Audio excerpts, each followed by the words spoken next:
Break के बाद स्वागत है आप सभी का। शीला दीक्षित पिछले 15 सालों से दिल्ली की मुख्यमंत्री हैं, लेकिन इस बार भी जनता के बीच अपने काम और वायदों को लेकर उतरी हैं। कांग्रेस ने भी वायदे ऐसे ऐसे कर डाले हैं जिन्हें पूरा कर पाना पार्टी के लिए आसान नहीं होने वाला।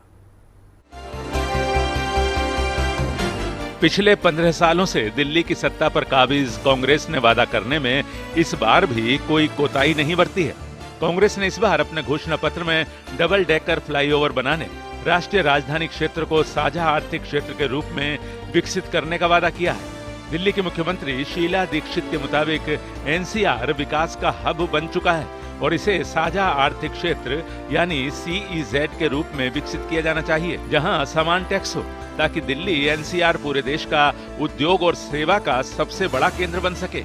गवर्नमेंट का ब्यूरोक्रेसी के जो तौर तरीके हैं उनको और हम बेहतर बनाना चाहते हैं, पीपल फ्रेंडली करना चाहते हैं कि आपको कोई लाइसेंस लेना हो या कोई भी काम आपका रजिस्ट्रेशन करना हो उसमें महीनों या हफ्ते न लगे, तुरंत हो जाए। इसके बारे में भी इस मैनिफेस्टो में लिखा गया और बताया गया है कि किस तरह से हमने रजिस्टर जो हमारे ऑफर कर दिए गए। अगर जो कोई वहां जाके देखे तो कबीर जी मैं आपको ये बताना चाह रही हूँ कि आपको यकीन नहीं आएगा कि ऐसे दफ्तर जो इधर से निकल जाइए 2 घंटे में अपना काम कर दूसरी तरफ से निकल आइए। कांग्रेस के घोषणा पत्र के मुताबिक दिल्ली में एकल कमान होनी चाहिए।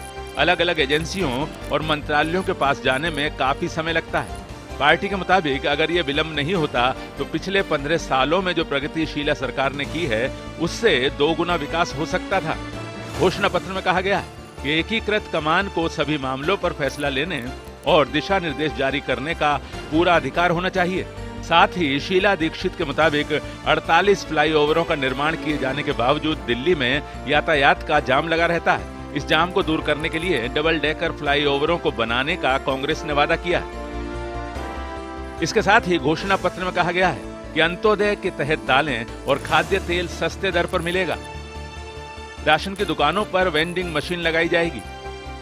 सार्वजनिक वितरण प्रणाली को पूर्ण रूप से कंप्यूटरीकृत किया जाएगा और आधार से जोड़ा जाएगा। सार्वजनिक शौचालय बनाए जाएंगे। हर विधानसभा में महिलाओं के लिए ऐसे 20 शौचालय बनाए जाएंगे। लाडली योजना से काबिल लाडली योजना बनाई जाएगी। कमजोर तबके के लिए 4 लाख फ्लैट बनाए जाएंगे। दिल्ली को ज्ञान सेवा और कौशल केंद्र के रूप में विकसित किया जाएगा। Bureau report, A2Z news. तो जनता समझती है कि ये सिर्फ चुनावी वायदे हैं, लेकिन नेता कहते हैं कि हम वायदे पूरा करके दिखाएंगे। दिल्ली कांग्रेस प्रवक्ता जितेंद्र कोचर से बातचीत की हमारे सहयोगी मनोज शर्मा ने। चुनाव के दौरान हर पार्टी ने अपने घोषणा पत्र में जनता से एक से बढ़कर एक वादे किए हैं। कांग्रेस के state spokesperson Jitendra Kochar ji हमारे साथ हैं, उनसे जानकारी करते हैं कि उनका जो घोषणा पत्र है वो दूसरी पार्टियों के मुकाबले क्या बेहतर दे रहा है जनता को, किन मुद्दों के साथ वो चुनाव में जा रहे हैं। जितेंद्र जी, आपने घोषणा पत्र में जो वादे किए हैं वो दूसरे घोषणा पत्र से कहाँ कर रहे हैं? देखिए, हमारे वादे जो हम करते हैं वो हम वादे पूरे करते हैं। आपको ये बताएं, जो पिछले घोषणा पत्र में हमने वादे किए थे वो भी हमने पूरे किए हैं। जो इस घोषणा पत्र में कांग्रेस ने दिल्ली के आवाम से, दिल्ली की जनता जो वायदे किए हैं, सबसे बड़ा देखिए कि आज एक भयानक समस्या हमारे सामने, ट्रैफिक की समस्या। माननीय मुख्यमंत्री जी, JP अग्रवाल जी ने, हमारे सीनियर लीडर्स ने जो घोषणा पत्र में अपने बातें कही, ये भी कही हैं कि डबल फ्लाईओवर हम बनाने जा रहे हैं दिल्ली के अंदर। पार्किंग की आज बहुत भयानक समस्या है दिल्ली के अंदर। इसकी समस्या के लिए हम पार्किंग बनाएंगे और जगह जगह हम नए कॉलेज खोलने की बात है, हॉस्पिटल खोलने की बात है। और सबसे अहम बात, जो विपक्ष भाजपा लोगों को गुमराह कर रहा है कि हम बिजली के दाम 30% कम करेंगे। नहीं, आपका कहना है कि 50% कर देंगे, आते बीजेपी 30% तक है, आप इसमें खामोश क्यों? नहीं, मैं ये नहीं कह रहा हम 50% कर देंगे या इतना कर। देखिए, जो हो सकता है वो आज भी हो सकता है। मैं आपको बताऊं, जहाँ जहाँ भारतीय जनता पार्टी की स्टेट्स है, ऐसी कौन सी जादुई छड़ी है, ऐसा कौन सा जादुई चुंबक है जो 30% कम कर देगा। अगर ये 30% कम कर देते तो पहले जहां भारतीय जनता पार्टी की स्टेट्स है वहां क्यों नहीं कम कर पा रहे हैं? स्टेट के और दिल्ली के जो रेट हैं, टैरिफ, उसको गिनाया, उसमें बहुत भारी अंतर के रेट्स और गुजरात को देखते हुए। देखिए, दिल्ली में अपनी बिजली की इतनी ज़्यादा वो नहीं है कि बिजली हम बनाते हैं, हम दूसरी स्टेटों से लेते हैं बिजली दिल्ली में। लेकिन गुजरात में बिजली की पैदावार है, बिजली वहाँ से बनती है, लेकिन फिर भी आप जो रेट देख रहे हैं, आप टैली कर लें, अगर आपके पास रेट है तो गुजरात में रेट ज़्यादा ही मिलेंगे आपको, कम नहीं है।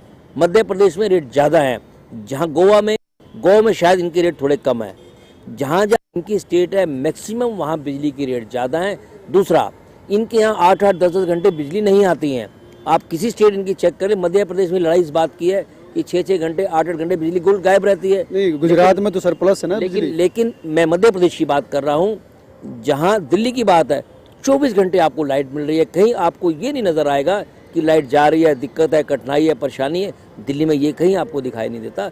ऐसे बहुत बेहतर बिजली की व्यवस्था है। आप जब भारतीय जनता पार्टी की दिल्ली में सरकार थी, आप तब से कंपैरिजन करके देखें, आपको अंदाज़ा लग जाएगा कि लोगों ने धरने, प्रदर्शन और केसेस बने हैं बिजली के ऊपर कि बिजली नहीं आती, 8-8 घंटे, 15-15 घंटे बिजली नहीं आती थी। लेकिन आज वो नहीं है, आज 24 घंटे बिजली आती है। महंगाई की समस्या, महंगाई जो आम आदमी के लिए प्याज, टमाटर, आलू तक का इतना महंगा होगा, उसकी थाली से सब्जी गायब है। देखिए, जहाँ तक महंगाई की बात है, इसमें कोई शक नहीं है, थोड़ी बहुत मूल्य रेट बढ़े हैं, इसमें मैं एग्री जबरदस्त है। अगर प्याज 80 से 100 बिक रहा है, टमाटर अगर 100 बिक रहा है, उसी बात पे आ रहा हूँ, बहुत बड़ा। मैं आपको स्मरण कराना चाहता हूँ, याद दिलाना चाहता हूँ। आप याद कीजिए, इसी प्याज की, जिस प्याज की आप बात कर रहे हैं, जब दिल्ली के अंदर भारतीय जनता पार्टी की सरकार थी, इसी भाजपा की सरकार ने 120, 15, 20, 30 रुपये किलो प्याज दिल्ली में बिका है। तब भी तो भारतीय जनता पार्टी की सरकार थी। लेकिन आज वो रेट नहीं है, कंट्रोल है। हम ये भी नहीं कहते उन्होंने 100 इतना महंगा तक पहुँचा, हम इस महंगाई तक पहुँचाएंगे। हम आपको बार बार ये कह रहे हैं कि बारिश की वजह से या दिक्कत, कोई कठिनाई या मौसम की वजह से आई है, और प्याज के दाम पहले कम हुए थे। निश्चित तौर पे 2-4 दिन में प्याज के दाम बिल्कुल कम हो जाएंगे, जैसे पहले रूटीन में प्याज के दाम थे, और कम हो भी गए हैं।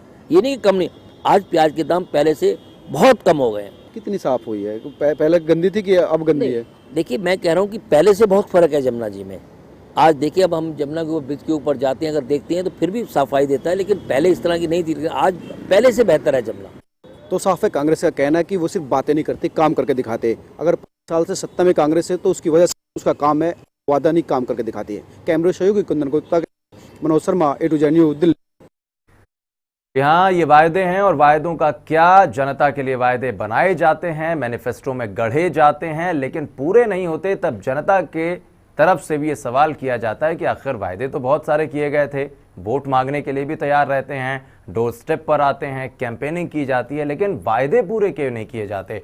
और जब ऐसा माहौल बनता है, तब आम आदमी पार्टी जैसी पार्टियां गठित होती हैं, लोगों के बीच जाती हैं, आम आदमी की आवाज़ को उठाने की कोशिश करती हैं। लेकिन सवाल सिर्फ इस बात का नहीं कि आम आदमी पार्टी कुछ नया बदलाव लाएगी। सवाल इस बात का है कि जो वो वायदा कर रहे हैं, क्या वो भी इस वायदे को निभा पाएंगे? अगर वो सत्ता में आ पाते हैं तो, उन्हें मौका मिलता है तो। इसीलिए कहा जाता है कि सत्ता किसको रास नहीं आती, लेकिन देखना यह होगा कि सत्ता किसके हाथ में जाती है। आप देख रहे थे विशेष। नमस्कार।